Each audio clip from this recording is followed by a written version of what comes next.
Pengembaraan spiritual Sultan Agung VIII, Pangeran Purbaya memecah batu intan, Sultan Palembang pun menyerah.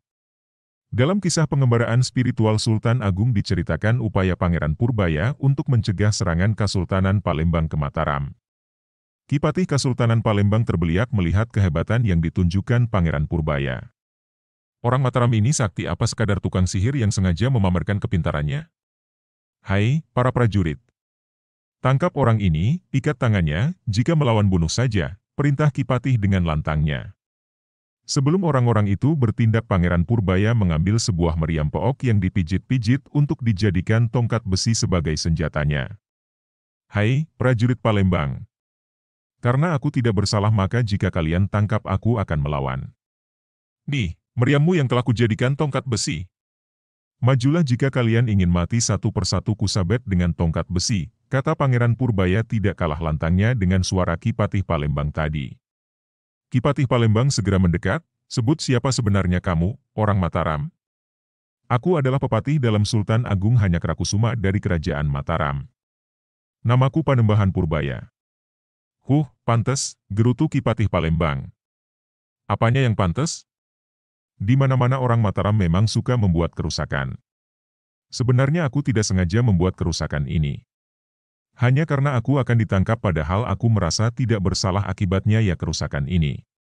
Meski begitu aku sanggup memperbaiki kembali meriam-meriammu yang rusak itu, jawab Pangeran Purbaya. Cepat lakukan kalau bisa. Baiklah.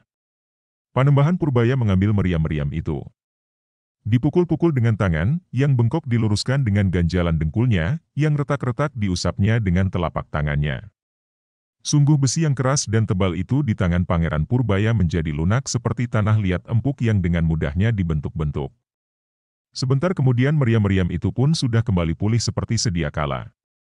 Hal ini membuat Ki Patih dan seluruh prajurit Kesultanan Palembang terheran-heran. Ki Patih kemudian melaporkan kepada Kanjeng Sultan Palembang jika ada pepatih Mataram datang ke Palembang memamerkan kesaktiannya. Kanjeng Sultan berkenan memanggil Panembahan Purbaya menghadap ke Kesultanan Palembang.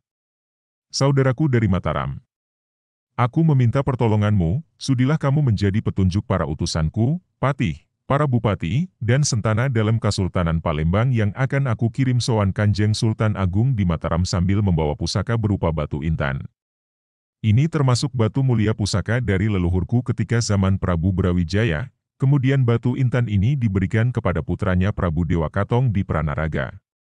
Akhirnya batu intan ini jatuh ke tanganku. Jika saja Kanjeng Sultan Agung di Mataram dapat membelah batu intan ini, sungguhlah beliau raja besar di seluruh pulau Jawa ini.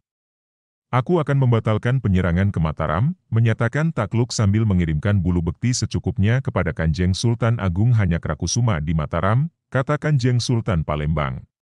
Jangankan Kanjeng Sultan, aku sendiri pun bisa memecah batu intan ini, kata Pangeran Purbaya lalu meremas batu intan tersebut dengan tangannya, kraak, pecahlah batu intan tadi. Akhirnya Sultan Palembang pun menyatakan takluk kepada Kerajaan Mataram dan bersedia akan menyerahkan bulu bekti seperlunya. Demikianlah keadaan Kerajaan Mataram pada masa jayanya Raja Sultan Agung Hanyakrakusuma yang memperhatikan rakyatnya, membimbing dan mengayomi dengan ilmu kanuragan, kebatinan, dan kesaktiannya. Raja dan patihnya sama-sama sakti mandraguna dapat menaklukkan kerajaan lain tanpa pasukan, seorang diri. Habis, ditulis, Ahyadi.